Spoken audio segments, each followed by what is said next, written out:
नमस्कार, आप देख रहे हैं के न्यूज नेशनल और मैं हूं आपके साथ में शोभित पाठक। तो रुक करते हैं महत्वपूर्ण सुर्खियों पर। सोशल मीडिया के द्वारा फैल रही फर्जी खबरों पर लगाम लगाने के लिए रूसी राष्ट्रपति पुतिन ने सेना पर फर्जी खबर के लिए जेल की सजा के प्रावधान वाले कानून पर हस्ताक्षर किए। यूक्रेन के कई शहर अब भी रूसी सेना के नियंत्रण से बाहर। अब अमेरिका और नाटो के अधिकारियों ने आशंका जताई कि यूक्रेन पर अपना कब्जा जमाने के लिए रूस तेजी से हमला कर सकता है। यूरोप के सबसे बड़े न्यूक्लियर प्लांट पर रूस के कब्जे के बाद दुनिया में खलबली मच गई है। सभी देश इसे एक बड़ा परमाणु खतरा मान रहे हैं। यूक्रेन के राष्ट्रपति जेलेंस्की ने चेताया कि विस्फोट या रेडियोएक्टिव पदार्थों का रिसाव हुआ तो यह न केवल यूक्रेन के लिए बल्कि यूरोप का अंत होगा। डॉक्टर बनने का सपना लेकर यूक्रेन गए छात्र छात्राओं के लिए यह संकट की घड़ी। रूसी हमले के कारण वे जान बचाने के लिए जद्दोजहद कर रहे हैं।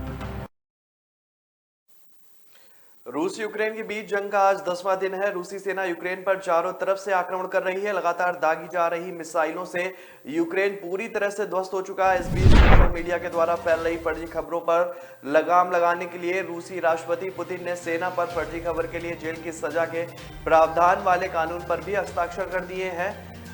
रूस ने फेसबुक पर प्रतिबंध लगा दिया है। रूसी सरकार की सेंसरशिप एजेंसी रोस क्रोमाडोजोर ने प्रतिबंधन के कारण के रूप में फेसबुक के रूसी राज्य मीडिया समूह के खिलाफ भेदभाव का हवाला दिया था।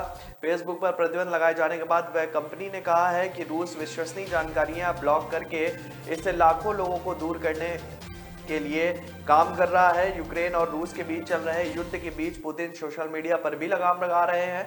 फेसबुक पर प्रतिबंध लगाने के बाद अब रूस ने ट्विटर पर भी प्रतिबंध लगा दिया है। माइक्रोसॉफ्ट रूस ने अपनी कंपनी उत्पादों और सेवाओं की सभी नई बिक्री को अब निलंबित करेगा। इससे पहले एप्पल अपने सभी उत्पादों को रूस में बैन कर चुका है। यूक्रेन इस हफ्ते के अंत में रूस के आक्रमण से शुरू हुई लड़ाई को समाप्त करने की कोशिश करने के लिए रूसी अधिकारियों के साथ तीसरे दौर की वार्ता आयोजित करने की योजना भी बना रहा है। रूस की ओर से यूक्रेन पर शुरू किए गए हमलों के 10 दिन हो चुके हैं और इसके बावजूद यूक्रेन के कई शहर अब भी रूसी सेना के नियंत्रण से बाहर हैं। अब अमेरिका और नाटो के अधिकारियों ने आशंका जताई है कि यूक्रेन पर अपना जो कब्जा जमाने के लिए रूस तब तक बम बरसाएगा जब तक सभी शहर खुद आत्मसमर्पण नहीं कर देते हैं। अफसरों ने कहा है कि रूस के कई हवाई हमलों की वजह से आने वाले दिनों में आम नागरिकों के मारे जाने का आंकड़ा और ज्यादा बढ़ सकता है। गौरतलब है कि इससे पहले नाटो ने खुद यूक्रेन के हवाई मार्ग को नो फ्लाई जोन घोषित करने से इनकार कर दिया था। यूक्रेन के परमाणु संयंत्र पर रूस के हमले के बाद से भारत ने शुक्रवार को आगाह किया कि परमाणु केंद्रों से संबंधित किसी भी दुर्घटना के जन स्वास्थ्य और पर्यावरण पर गंभीर परिणाम हो सकते हैं। साथ ही उसने कहा कि संयुक्त राष्ट्र सुरक्षा परिषद को यूक्रेन में पैदा हो रहे मानवीय संकट को समझना होगा। यूरोप के सबसे बड़े न्यूक्लियर प्लांट पर रूस के कब्जे के बाद दुनिया में खलबली मच गई है। सभी देश इसे एक बड़ा परमाणु खतरा मान रहे हैं। ऐसे में परमाणु शक्ति संपन्न रूस से सीधे टकराने से बचने के लिए नाटो ने यूक्रेन को नो फ्लाई जोन घोषित करने से इनकार कर दिया है। नाटो का मानना है कि यह कदम रूस को और भड़का सकता है और इसमें कई देश कूद सकते हैं जिससे पूरे यूरोप में युद्ध शुरू हो जाएगा। नाटो के इस कदम पर यूक्रेन के राष्ट्रपति जेलेंस्की भड़क गए हैं। जेलेंस्की का कहना है कि नाटो ने इस कदम से रूस को ग्रीन सिग्नल दे दिया है जिससे वह यूक्रेन के शहरों और गांवों में बमबारी जारी रखेगा। दरअसल यूक्रेन की ओर से नाटो से अपील की गई है कि वे यूक्रेन को नो फ्लाइंग जोन घोषित करें जिससे रूसी हमलों से बचा जा सके।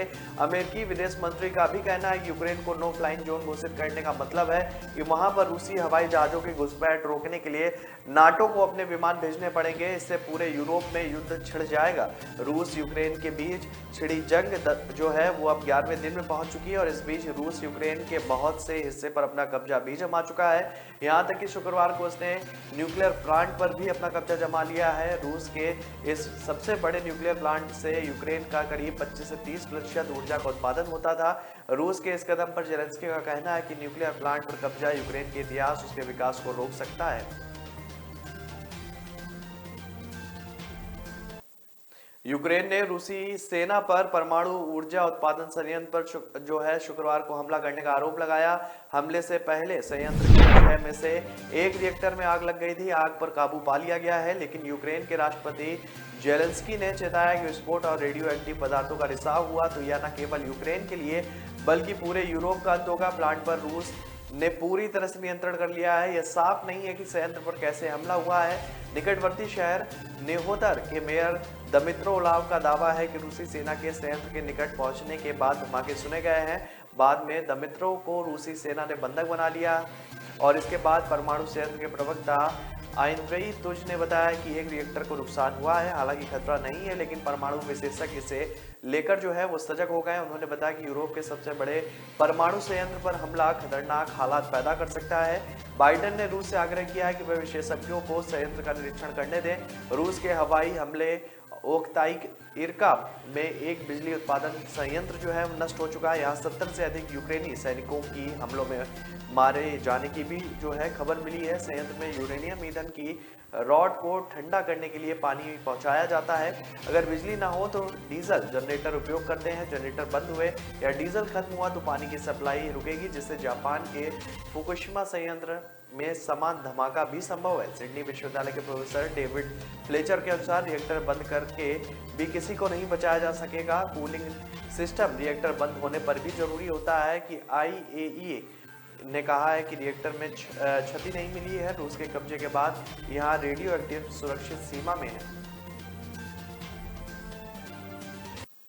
डॉक्टर बनने का सपना लेकर यूक्रेन गए छात्र छात्राओं के लिए संकट की घड़ी है। रूसी हमले के कारण वह जान बचाने के लिए जद्दोजहद कर रहे हैं। हालांकि सरकार उन्हें वापस लाने के भरसक प्रयास कर रही है।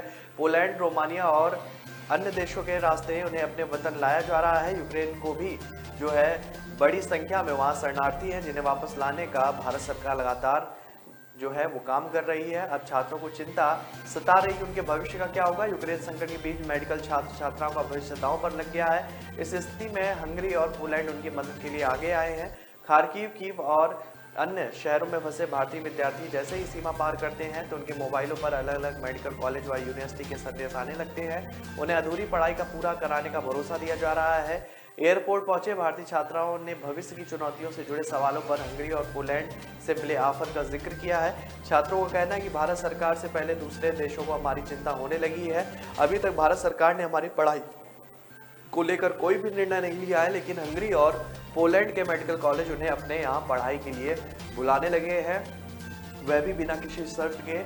सबसे अधिक ऑफर उन्हीं छात्रों को मिल रहे हैं जो MBBS के द्वितीय या फिर तृतीय वर्ष में हैं। शुक्रवार सुबह यूक्रेन से पहुंचे उत्तर प्रदेश के छात्र हर्ष ने बताया कि हंगरी पहुंचने के बाद मोबाइल पर मैसेज मिला और इसमें लिखा था कि अगर स्थानीय मेडिकल कॉलेज में दाखिला लेना चाहते हैं तो उनके लिए अच्छा विकल्प हो सकता है। पंजाब के जालंधर से निवासी गौरव छाबड़ा को भी इसी तरीके के मैसेज मिले हैं। तो ब्रेक पर जाने से पहले रुक करते हैं महत्वपूर्ण सुर्खियों पर।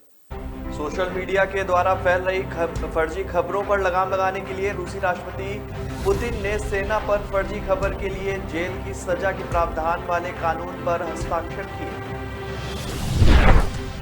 यूक्रेन के कई शहर अब भी रूसी सेना के नियंत्रण से बाहर। अब अमेरिका और नाटो के अधिकारियों ने आशंका जताई कि यूक्रेन पर अपना कब्जा जमाने के लिए रूस तेजी से हमला कर सकता है। यूरोप के सबसे बड़े न्यूक्लियर प्लांट पर रूस के कब्जे के बाद दुनिया में खलबली मच गई है। सभी देश इसे एक बड़ा परमाणु खतरा मान रहे हैं। यूक्रेन के राष्ट्रपति जेलेंस्की ने चेताया कि विस्फोट या रेडियो एक्टिव पदार्थों का रिसाव हुआ तो यह न केवल यूक्रेन के लिए बल्कि यूरोप का अंत होगा।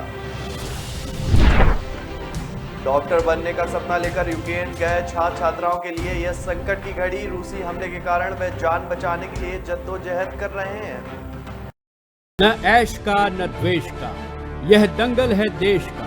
सुलगती समस्याओं के जुलसते सवालों का होगा दंगल देश का। प्रशासन के प्रश्नों को लेकर होगा दंगल देश का। शिक्षा, स्वास्थ्य, समाज, कानून और व्यवस्था के आज क्या है हालात। सोमवार से शुक्रवार रोज रात 8 बजे जलपा क्षत्रिय के साथ दंगल देश का। ब्रेक के बाद फिर स्वागत है आपका। रुक करते हैं आगे की महत्वपूर्ण खबरों पर। भारत का पड़ोसी देश चीन आज अपना बजट जो है पेश कर चुका है और इस बार के बजट में चीन अपनी सुरक्षा के लिए बड़े खतरों को देखते हुए रक्षा खर्च में बढ़ोतरी का फैसला लिया है। रिपोर्ट के अनुसार चीन अपने रक्षा खर्च को 7.1% बढ़ाकर भारत, अमेरिका समेत अन्य देशों को चुनौती दे सकता है।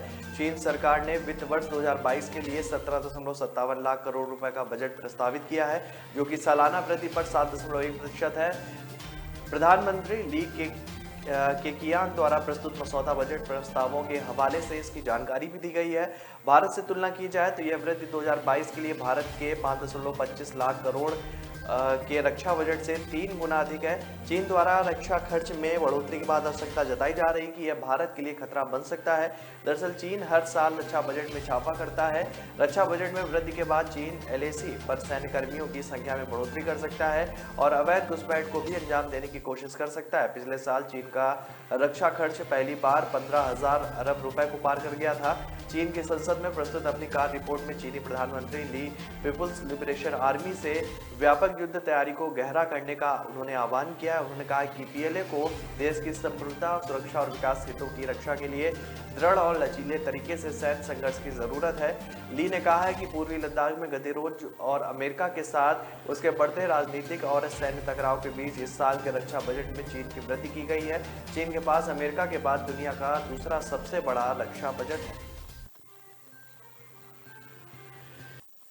रूस और यूक्रेन के बीच चल रही जंग जहां चरम पर पहुंच गई है, वहीं उत्तर कोरिया ने एक अज्ञात मिसाइल की टेस्टिंग कर आसपास के देशों को चौंका दिया है। ये मिसाइल कोरियाई प्रायद्वीप के पूर्व में सागर की ओर से दागी गई है। जानकारी दक्षिण कोरिया के आर्मी चीफ की ओर से दी गई है। आपको बता दें कि उत्तर कोरिया इस साल अब तक कुल 9 मिसाइल टेस्टिंग कर चुका है। उत्तर कोरिया ने जनवरी के महीने में भी 7 हथियारों का परीक्षण किया था, जिसमें 2017 के बाद से बनाई गई सबसे शक्तिशाली मिसाइल भी शामिल है। उस दौरान कहा गया था कि यहाँ के सर्वोच्च नेता किम जोंग उन ने तत्कालीन अमेरिकी राष्ट्रपति डोनाल्ड ट्रंप को उकसाने के लिए कदम उठाया था। दक्षिण कोरिया के आर्मी चीफ ने इस मिसाइल की टेस्टिंग को संयुक्त राष्ट्र सुरक्षा परिषद का उल्लंघन बताया है। उन्होंने कहा है कि लगातार इस तरह की टेस्टिंग दुनिया के लिए खतरनाक है, इस पर तत्काल रोक जो है वो लगनी चाहिए। वहीं इससे पहले दक्षिण कोरिया के राष्ट्रपति ने भी हथियार कार्यक्रम के विस्तार के प्रति अपनी चिंता प्रकट की थी और कहा था कि उत्तर कोरिया एक बार फिर से लंबी दूरी की मिसाइलों को परीक्षण शुरू कर सकता है, जिससे क्षेत्र में युद्ध का माहौल फिर से बनने की संभावना है। यूक्रेन में रूसी हमले लगातार जारी हैं। इस बीच यूक्रेन के राष्ट्रपति जेलेंस्की ने अमेरिका के राष्ट्रपति जो बाइडेन से फोन पर बातचीत भी की है।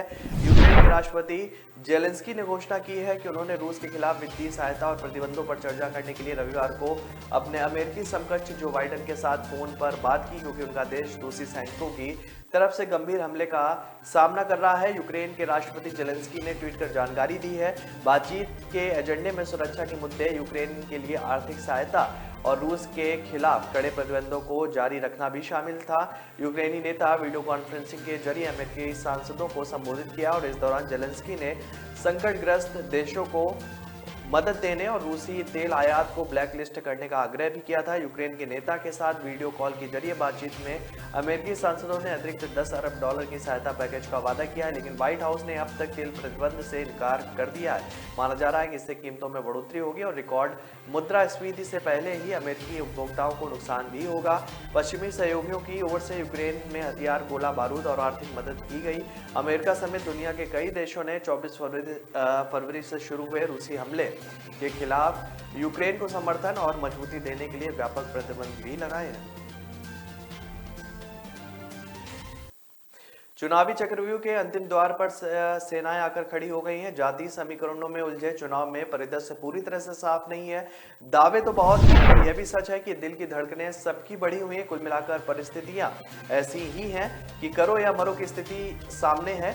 बात मौजूदा समीकरणों की जाए तो उससे पहले 2017 के जनादेश को भी देखना होगा।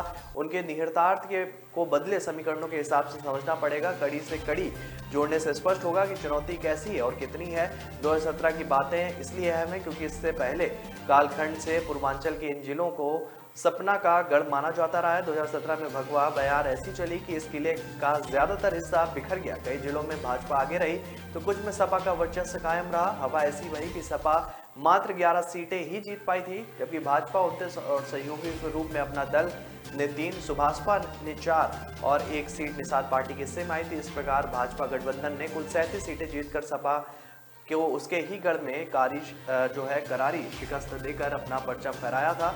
बसपा की बात करें तो उसके हिस्से में 6 सीटें आई थी। 7वें चरण की प्रसाद की बात करें तो भाजपा ने 54 में से 48 सीटों पर अपने उम्मीदवार उतारे, जबकि अपना दल और निषाद पार्टी की 3 उम्मीदवार जो उसके मैदान में है। वहीं सपा भी एड़ी चोटी का जोर लगाए हुए है। सपा 45 सीटों पर अपने उम्मीदवारों को लड़ा रही है, तो सहयोगियों के तौर पर सुभाषपा 7 और अपना दल की कमरावादी 2 सीटों पर चुनाव लड़ रही है। प्रधानमंत्री नरेंद्र मोदी ने अपने रोड शो के बाद देर रात 80 घाट स्थित पप्पू की अड़ी पर चाय पी थी। साधारण टेबल बेंच पर बैठकर प्रधानमंत्री लगभग 15 मिनट में वहां पर चाय पी और अन्य लोगों से बात भी की। पीएम ने काशी विश्वनाथ धाम कॉरिडोर और काशी में हुए विकास के बारे में जानकारी ली। इस दौरान प्रधानमंत्री ने 80 निवासी श्रीधर पांडे और राजू गुरु से पूछा कि आप कॉरिडोर देखने गए थे, कैसा लगा। तो श्रीधर ने प्रधानमंत्री को बताया कि अद्भुत अलौकिक बना है। विश्वनाथ धाम पहले से ही काशी की पहचान थी, इसमें विश्वनाथ धाम 4 चांद लगा रहा है। प्रधानमंत्री ने वहीं खड़े होकर अन्य लोगों से बातचीत की और काशी के विकास के संबंध में लोगों के विचार भी जाने। वहीं प्रधानमंत्री की प्लेट रुकते ही एसपीजी ने दुकानों के बाहर रस्सी को सुरक्षा घेरा बना दिया। भीड़ के बीच हर हर महादेव के उद्घोष होते रहे, मोदी मोदी योगी योगी के भी नारे लगते रहे। दुकान पर बैठे मनोज से पूछताछ करने पर उन्होंने कहा, दोनों हाथ जोड़कर वो बोले कि आपका आशीर्वाद है और आपके नेतृत्व में काशी में विकास की गंगा बह रही है। तो ब्रेक पर जाने से पहले रुक करते हैं महत्वपूर्ण सुर्खियों पर। सोशल मीडिया के द्वारा फैल रही फर्जी खबरों पर लगाम लगाने के लिए रूसी राष्ट्रपति पुतिन ने सेना पर फर्जी खबर के लिए जेल की सजा के प्रावधान वाले कानून पर हस्ताक्षर किए। यूक्रेन के कई शहर अब भी रूसी सेना के नियंत्रण से बाहर। अब अमेरिका और नाटो के अधिकारियों ने आशंका जताई कि यूक्रेन पर अपना कब्जा जमाने के लिए रूस तेजी से हमला कर सकता है। यूरोप के सबसे बड़े न्यूक्लियर प्लांट पर रूस के कब्जे के बाद दुनिया में खलबली मच गई है। सभी देश इसे एक बड़ा परमाणु खतरा मान रहे हैं। यूक्रेन के राष्ट्रपति जेलेंस्की ने चेताया कि विस्फोट या रेडियो एक्टिव पदार्थों का रिसाव हुआ तो यह न केवल यूक्रेन के लिए बल्कि यूरोप का अंत होगा। डॉक्टर बनने का सपना लेकर यूक्रेन गए छात्र छात्राओं के लिए यह संकट की घड़ी। रूसी हमले के कारण वे जान बचाने के लिए जद्दोजहद कर रहे हैं। न ऐश का न द्वेष का, यह दंगल है देश का। सुलगती समस्याओं के जुलसते सवालों का होगा दंगल देश का। प्रशासन के प्रश्नों को लेकर होगा दंगल देश का। शिक्षा, स्वास्थ्य, समाज, कानून और व्यवस्था के आज क्या है हालात। सोमवार से शुक्रवार रोज रात 8 बजे जलपा क्षत्रिय के साथ दंगल देश का।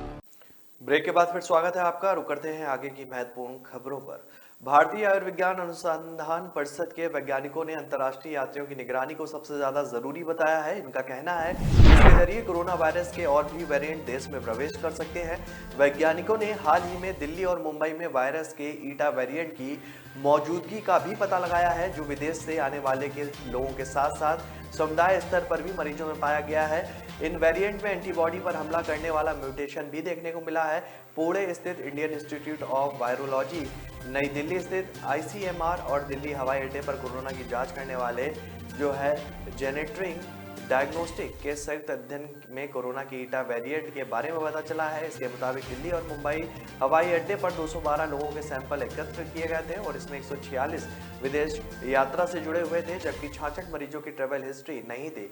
जब इन सैंपल की जीनोम स्क्रीनिंग की गई तो इसमें से 90 की रिपोर्ट में 14 में ईटा वेरिएंट मिला है।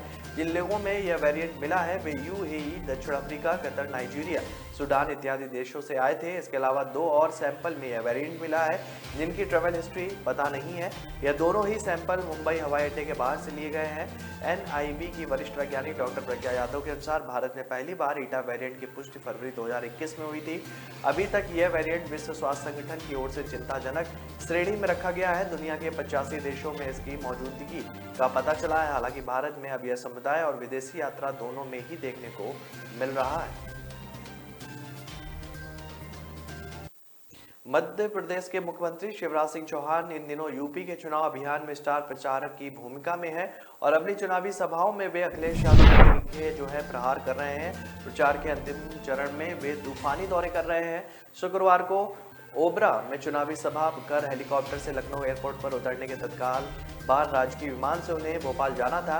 इसी दौरान उन्होंने एयरपोर्ट पर वीआईपी लाउंज में राजीव सिंह के साथ पुरानी पेंशन, प्रदेश में विकास और योगी सरकार के कामकाज पर विस्तार से बातें की। प्रधानमंत्री नरेंद्र मोदी को अवतार स्वरूप बताते हुए उन्होंने कहा कि प्रधानमंत्री यूक्रेन से भारतीय बच्चों की सकुशल वापसी के लिए निजी तौर पर सक्रिय है, जो लोग का जीवन बचा रहे हैं और यह आम लोगों की जिंदगी बेहतर बनाए, उन्हें भगवान का स्वरूप ही कहा जाना चाहिए। आज यूक्रेन में फंसे भारतीय बच्चों को बचाने के लिए नरेंद्र मोदी दिन रात प्रयासरत है। मोदी बच्चों को बचाने के लिए ऑपरेशन गंगा चला रहे हैं, जबकि अखिलेश ऑपरेशन दंगा चलाते थे।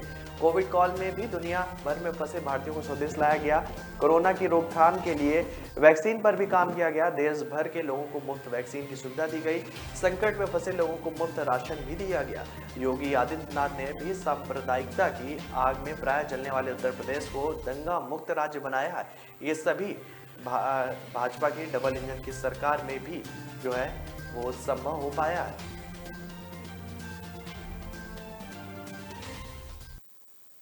मुख्यमंत्री जयराम ठाकुर ने अपने 5वें बजट में मिशन रिपीट की चुनावी बिसात बिछाई है।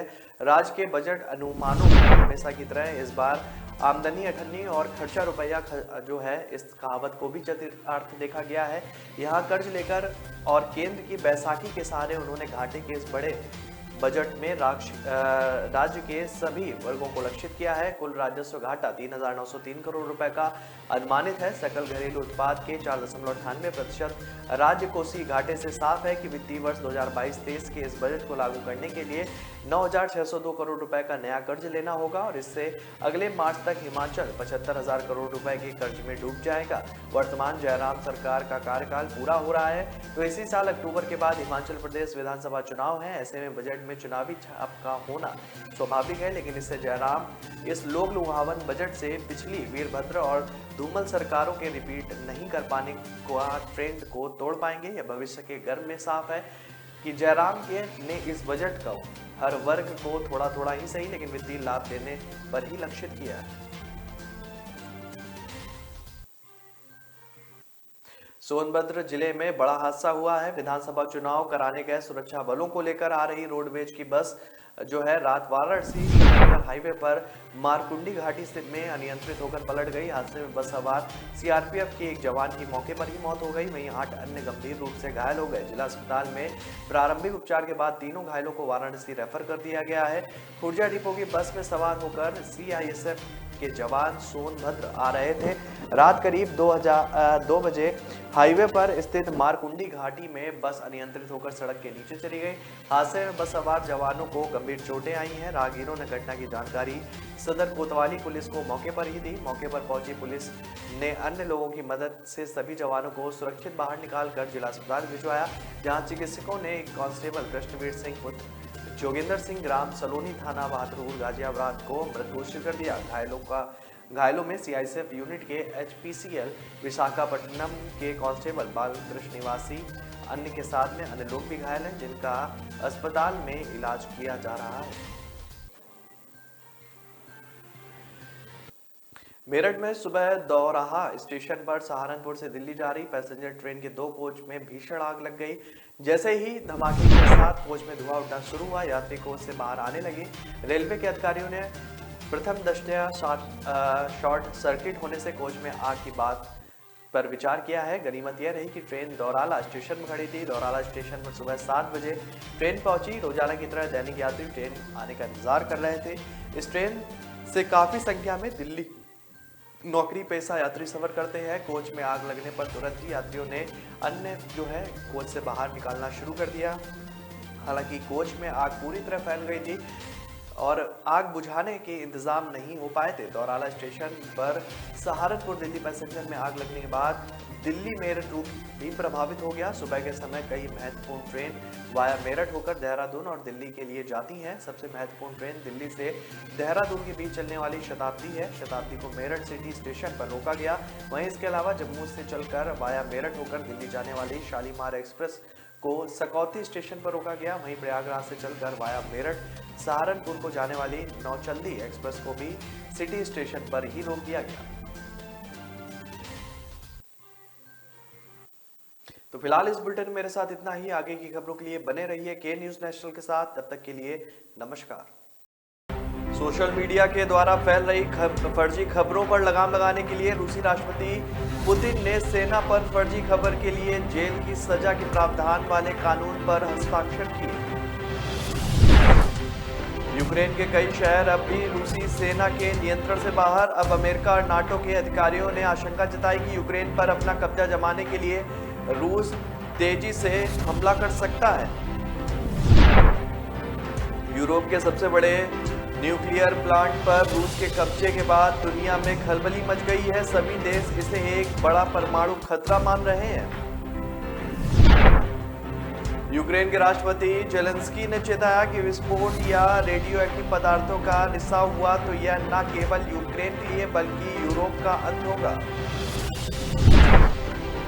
डॉक्टर बनने का सपना लेकर यूक्रेन गए छात्र छात्राओं के लिए यह संकट की घड़ी। रूसी हमले के कारण वे जान बचाने के लिए जद्दोजहद कर रहे हैं।